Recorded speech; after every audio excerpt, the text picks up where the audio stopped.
الإسلام ديني ومحمدا رسول الله. السلام عليكم ورحمة الله وبركاته. وعليكم السلام.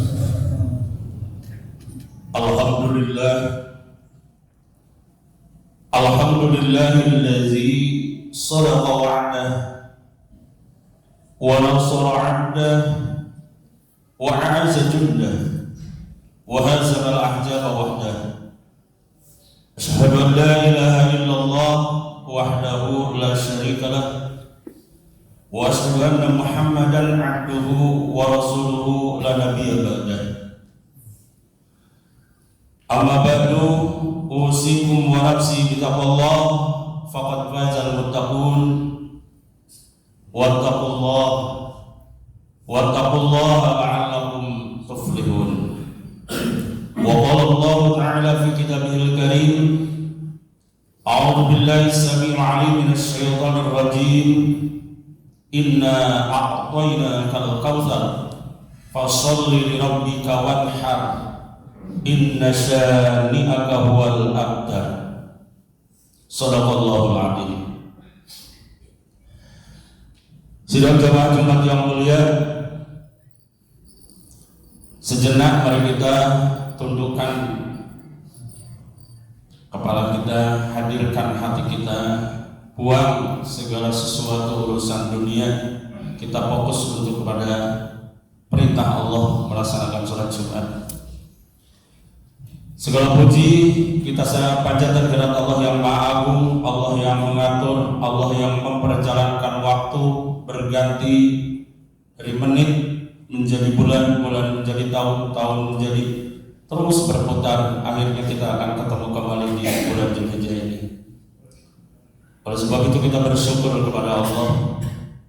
Kemudian yang kedua, mari kita panjatkan salawat, mudah-mudahan tercurah kepada junjungan kita Nabi Muhammad SAW. Khatib mengajak kepada khatib dan kepada jamaah untuk bersama-sama meningkatkan keimanan dan ketakwaan kepada Allah Subhanahu wa taala, agar kita menjadi orang yang beruntung di dunia wal akhirah. La'allakum tuflihun. Wattaqullaha la'allakum tuflihun. Bertakwalah kalian kepada Allah agar kalian menjadi orang-orang yang beruntung. Jamaah yang mulia, waktu terus berjalan. Akhirnya kita sudah berada di penghujung tahun 1444 Hijriah. Sekarang sudah berada di bulan ke-11 Dzulqa'dah. Bulan depan kita sudah masuk ke dalam bulan Dzulhijjah, kurang lebih 10 hari lagi. Kemudian akan masuk ke dalam bulan Muharram di 1445 Hijriah. Tiga bulan ini yang kita sebutkan tadi, yaitu bulan yang disebut oleh Allah Subhanahu wa taala dalam Al-Qur'an Arba'atul Hurum, yaitu 4 bulan yang mulia. 4 bulan yang diistimewakan oleh Allah Subhanahu wa taala. Walaupun disebutnya di dalam Al-Qur'an adalah 4 bulan, karena tapi yang berturut-turut ini adalah hanya 3 bulan. Sedangkan yang 1 bulan adalah Rajab, yaitu terpisah. Bulan Dzulqa'dah, bulan Dzulhijjah dan Muharram. Sampai-sampai disebut oleh Allah disebut bulan yang Arba'atul Hurum, bulan yang dimuliakan. Tetapi kadang-kadang kita sebagai kaum muslimin kurang perhatian, ada apa sebetulnya di dalam bulan yang Allah Subhanahu wa taala muliakan. Kita kadang tidak open, kadang kita tidak paham, kadang kita juga biasa-biasa saja. Padahal kalau seandainya Allah istimewakan bulannya, sudah barang tentu bagi orang-orang yang dipilih oleh Allah akan mengistimewakan bulan itu untuk lebih banyak berbuat kebaikan demi kebaikan. Karena pasti kalau bulannya saja sudah diistimewakan oleh Allah, pasti pahalanya pun akan diistimewakan oleh Allah Subhanahu wa taala. Begitupun para jamaah ancamannya. Barang siapa orang yang berlaku dan melakukan sesuatu kejahatan di bulan hurum ini, sudah barang tentu Allah pun tidak akan membiarkan begitu saja. Sama seperti kita mengetahui Allah Subhanahu wa taala memilih dua yang disebut Haramain, tanah Mekah, tanah Madinah, Masjid Haram dan Masjid Nabawi. Disebut tanah Haramain.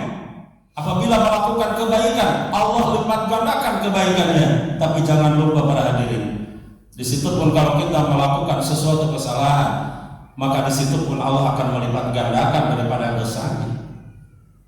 Seorang ulama besar mengarang tafsirnya, padahal dia hidup di Mekah, tapi pada saat dia mengarang tafsirnya, dia tidak mau di Masjidil Haram. Ditanya oleh umat, ya Syekh, kenapa tidak mau menyelesaikannya di Masjidil Haram?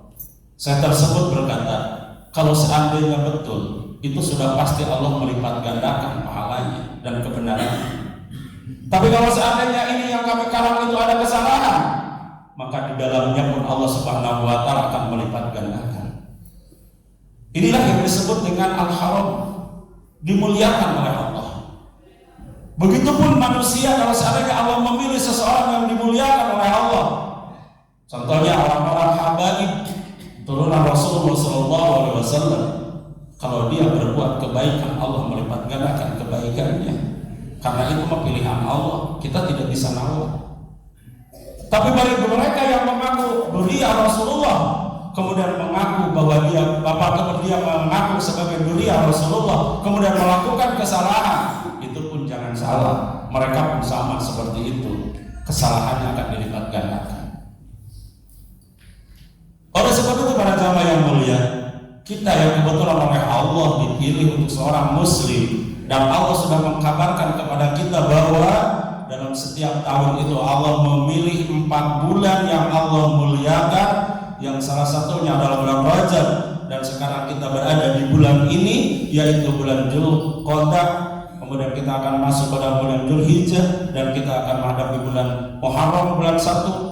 Maka itu sudah barang tentu di situ adalah ada keistimewaan dari amaliyah kita.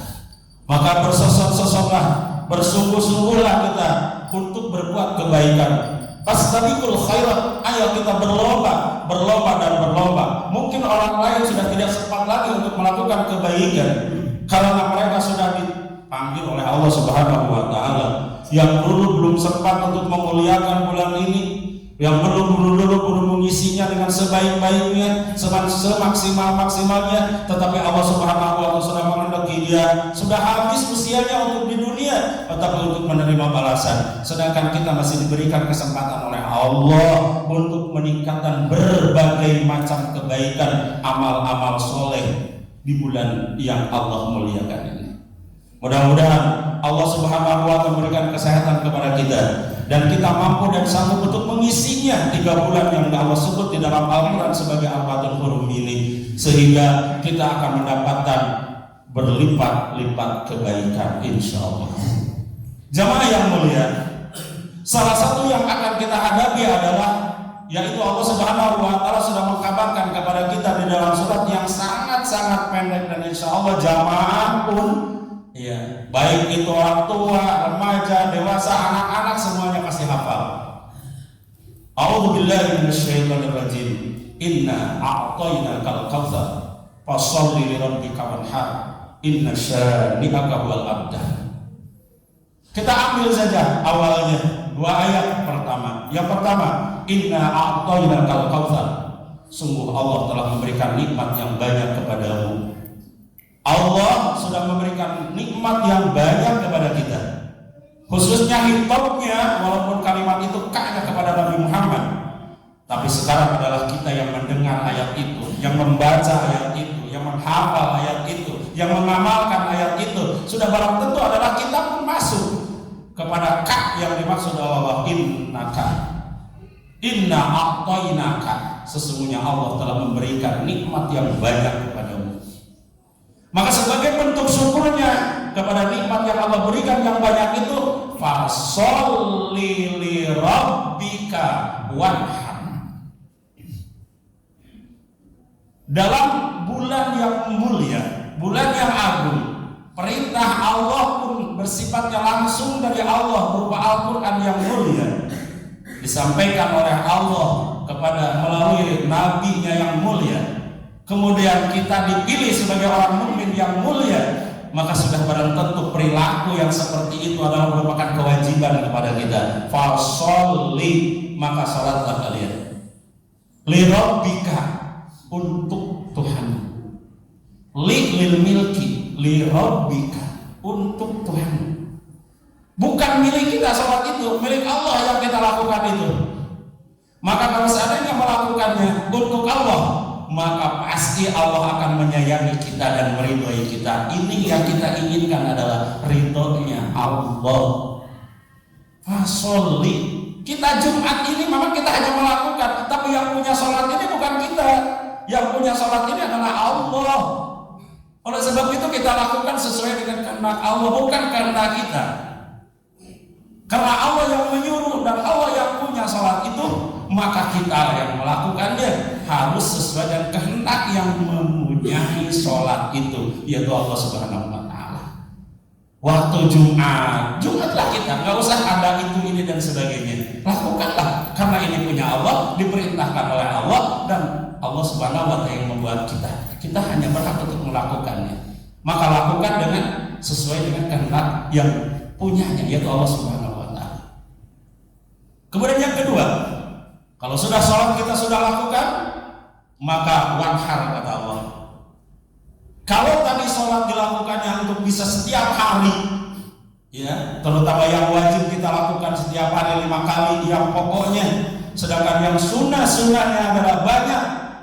Kemudian Allah memerintahkan kalau sudah sholat maka wanhar, sembelihlah kurban. Ini perintah tahunan, ibadah tahunan yang Allah berikan kepada kita dengan disebut di awalnya, aku sudah memberikan nikmat yang banyak kepadamu, maka wanhar, maka sembelihlah kurban. Wajib, kalau melihat kalimatnya, kalau dalam bahasa ilmu nahunya adalah ini fil amr, yang Allah perintahkan kepada kita wanhar. Siapa yang diwajibkan untuk berkurban? Orang-orang yang Allah pilih punya kemampuan. Siapa yang mampu? Definisinya adalah orang-orang yang punya penghasilan tetap dalam setahun. Minimal orang yang punya penghasilan dalam setahun. Kalau dia sisihkan dari penghasilannya itu setiap bulannya 300.000 saja, untuk ukuran sekarang 300.000 per bulan, maka dalam 1 tahun sudah terkumpul 360.000. Maaf, 3.600.000 rupiah, maka sudah mencukupi untuk berkurban. Kita menyisihkan aja 300.000 per bulan. Itulah baru disebutnya oleh Allah di dalam Al-Quran dan juga di dalam beberapa tafsirnya, ya, yang disebutkan siapa yang wajib berkurban adalah orang yang mampu. Siapa yang mampu? Yang punya penghasilan. Siapapun itu, tidak pilih. Tidak pilih dia berada di keorganisasi yang pemerintah, PNS, ataupun di sebuah swasta, ataupun dimanapun, ataupun sifatnya apapun, tetapi dia punya penghasilan. Kemudian kalau berusaha, dia ingin bahwa pendapatan ridho Allah di bulan yang istimewa, perintah yang diperintahkan oleh Allah secara istimewa, karena ibadah per tahun, setahun sekali. Karena kita tidak bisa dalam 1 tahun itu bisa 4-5 kali kurban, tidak bisa, hanya setahun sekali. Dan itu adalah sangat mudah dan murah sebetulnya bagi orang-orang yang beriman, bagi orang-orang yang, maka judul satu buku yang disebutkan, yang dalam sering mungkin para jamaah sudah mempunyai, yaitu kurban sebagai aplikasi keimanan, ya, sebagai realisasi dari keimanan, ya. Punya harta tetapi dia tidak berkurban, mungkin itu keimanannya perlu dipertanyakan oleh dirinya, bukan oleh kita. Perlu dipertanyakan oleh dirinya. Apakah saya sudah betul keimanan saya untuk mengeluarkan sendiri saja, padahal Allah sudah memberikan nikmat yang banyak. Setahun sekali, tidak banyak yang Allah minta. Itu pun bukan untuk Allah, karena kurban adalah memang perintah Allah, sama dengan perintah sholat. Allah memerintahkan sholat, yang punya sholat adalah Allah. Allah yang punya hewan, Allah pun yang memberikan kepada kita kesempatan untuk itu, dan sesuai dengan perintah Allah. Karena yang menciptakan hewan bukan kita, Allah. Kita hanya sifatnya menukar dengan uang, dengan rezeki yang Allah titipkan kepada kita tukarkan dengan seekor kambing, kita tukarkan dengan seekor sapi, atau dengan bagian dari sapi, maka kita korbankan. Itu sebagai bentuk pengabdian kita kepada Allah Subhanahu wa Ta'ala. Mudah-mudahan Allah memberikan kemudahan kepada kita, sehingga di bulan yang istimewa yang Allah siapkan buat kita dan kabarkan kepada kita, sehingga kita pun bisa berbuat lebih banyak lagi dengan amal-amal yang baik, insyaallah. A'udzu billahi minasy syaithanir rajim. Wa minan nasi man yaqulu rabbana atina fid dunya hasanah wa fil akhirati hasanah wa qina azabannar. Alhamdulillahilladzi khalaqal insana min salsalin min hamain masnun wal janna khalaqahu min qabli min naris samum. Asyhadu an la ilaha illallah wahdahu la syarika lah wa asyhadu anna Muhammadar abduhu wa rasuluhu la nabiyya ba'da, amma ba'du. Hadirin jamaah yang mulia, baik perintah salat ataupun perintah kurban, intinya adalah menakar daripada ketakwaan kita. Semuanya tujuan adalah untuk takwa kepada Allah Subhanahu wa Ta'ala. Karena salat kemudian kurban adalah semata-mata perintah Allah, dan kita hanya melakukannya, bukan milik kita. Apa keuntungan orang yang bertakwa? Orang yang bertakwa keuntungannya banyak untuk di dunia dan di akhirat. Yang pertama, Bapak hadirin rahimakumullah, bisa lihat nanti di ujung surat ataupun di akhir dari surat At-Tolaq ayat 3, ayat 4, ayat 5. Di situ disebutkan yang pertama, wa may yattaqillah yaj'al lahu makhraja. Barang siapa yang takwa kepada Allah, maka oleh Allah Subhanahu wa Ta'ala akan diberikan jalan keluar dari segala urusannya. Menurut kita tidak mungkin, menurut Allah tidak ada yang sulit bagi Allah. Maka wa may yattaqillah yaj'al lahu makhraja. Menurut kita hanya mengeluarkan 3 juta 4 juta, tapi bagi Allah akan melipat gandakan balasannya. Walaupun tidak kontan, kapan Allah sudah menjanjikan itu semuanya akan dibalas oleh Allah Subhanahu wa Ta'ala. Harus yakin gitu. Yang kedua, wa yarzuqu min haitsu la yahtasib. Orang yang takwa itu akan diberikan rezeki dari jalan yang tidak disangka-sangka. Subhanallah, banyak sekali orang yang bertakwa kepada Allah. Dari segi materi kemampuannya tidak bisa untuk berangkat haji, ternyata bisa berangkat haji. Untuk tidak bisa berkurban, tapi ternyata banyak orang yang bisa melakukan kurban. Padahal secara materi pandangan manusia mungkin hanya sekedar pedagang asongan, hanya mungkin pedagang-pedagang kecil, tapi mereka bisa berkurban. Bahkan mereka ada yang bisa melakukan ibadah haji. Ini wajar zuku min haitsu la yahtasib. Karena Allah tidak memanggil orang yang mampu, tapi Allah memampukan orang yang dipanggil oleh Allah. Orang yang dipanggil oleh Allah pasti mampu. Siapa? Maka salah satu cara jalannya supaya kita mendapat kesempatan untuk berbuat baik itu adalah bertakwa kepada Allah, karena Allah akan memberikan wa yarzuqhu min haitsu la yahtasib. Yang kedua para jamaah, di akhir ayat masih dalam surat At-Tolaq, wa may yattaqillah yaj'al lahu min amrihi yusra. Apabila kita semuanya mendapatkan satu masalah kehidupan, masalah keluarga, masalah masyarakat, masalah apapun yang dihadapi oleh kita, kata Allah, wa may yattaqillaha yaj'al lahu min amrihi yusra. Maka barang siapa yang bertakwa kepada Allah, maka Allah akan memudahkan segala urusannya. Ini harus yakin kita. Itu berada di dalam Al-Quran. Al-Quran surat At-Tolaq ayat 2, ayat 3, ayat 5-nya diakhiri dengan kalimat wa may yattaqillah. Oh, itu untuk urusan dunia? Iya, mungkin bisa jadi urusan dunia. Tetapi dalam urusan akhirat Allah sudah lain lagi, yaitu berada dalam surat kelimanya, dalam ayat kelimanya, wa may yattaqillah yukaffir anhu sayyi'atihi wa yu'addim ajrahu wa yu'addim lahu ajrahu. Kemudian kata Allah Subhanahu wa Ta'ala untuk urusan akhiratnya, ya kata Allah, wa may yattaqillah, maka barang siapa yang takwa kepada Allah, yukaffir anhum sayyi'atihim, maka akan aku hapuskan segala kesalahan-kesalahannya. Yang paling mengindahkan kita dan paling tertarik buat kita adalah di ujungnya, yaitu wa yu'addim lahu ajran, dan Allah bakal lipat gandakan bahkan ditinggikan, ya acuran pahala. Orang syarat bertakwa, wa mayyattaqillah.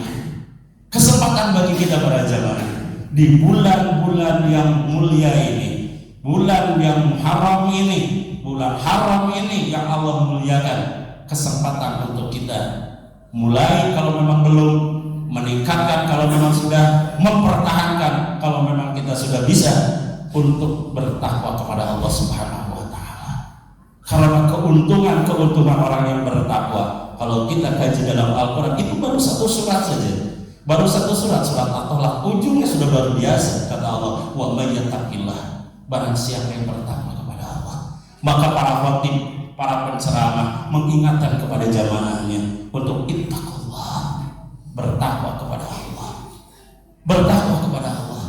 Mudah-mudahan Allah menjadikan kita orang-orang yang muttaqin, sehingga kita mendapatkan keuntungan-keuntungan yang Allah berikan, baik untuk di dunia, terutama untuk kehidupan di akhirat kelak. Karena kita merasa bahwa diri ini penuh dengan noda dan dosa. Kalau kita takwa kepada Allah, maka Allah akan menghapuskan itu semuanya. Akan menghapuskan. Apa kita tidak tertarik? Apa kita tidak merasa bahwa diri ini adalah ketakwaan kita masih kurang, ketakwaan kita masih jauh? Mari kita sama-sama setiap pekan kita diingatkan oleh para khatib untuk meningkatkan ketakwaan. Kita berdoa kepada Allah. Allahumma nas'aluka al-huda wa tuqa wal afafa wal ghina. Ya Allah, berikan aku ketakwaan, huda, petunjuk, wa tuqa, dan ketakwaan. Karena kami masih yakin ya Allah.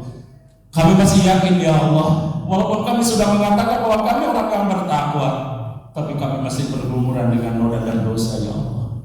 Maka di bulan-bulan Muharram ini, jadikanlah semua menjadi asbab menjadi kami ya Allah, menjadi orang-orang yang bertakwa. Amin. Inna Allah wa malaikatahu yusholluna 'alan nabi ya ayyuhalladzina amanu shallu 'alaihi wa sallimu taslima. Allahumma shalli wa sallim wa barik 'alaihi. Allahumma ighfir lil mu'minina wal mu'minat wal muslimina wal muslimat al ahya'i minhum wal amwat innaka sami'un qaribun mujibud da'wat wa ya qadiyal hajat wa ya qadiyal hajat. Allahumma inna nas'aluka ridhaka wal jannah wa na'udzu bika min sakhatika wan nar. Allahumma inna nas'aluka al-huda wa tuqa wal afafa wal ghina. Allahumma inna nas'aluka al-huda wa tuqa wal afafa wal ghina. Allahumma ya karim ya arhamar rahimin ya dzal jalali wal ikram, akhrijna ya Allah min adh-dhulumati ila an-nur, akhrijna ya Allah min ad-dunya musliman. Allahumma tawaffana musliman wa alhiqna bis salihin. Rabbana atina min ladunka rahmatan wa hayyi lana min amrina rashada. Rabbana atina fid dunya hasanah wa fil akhirati hasanah wa qina azabannar. Subhana rabbika rabbil izzati amma yasifun wa salamun alal mursalin walhamdulillahi rabbil alamin. Assalamualaikum warahmatullahi wabarakatuh.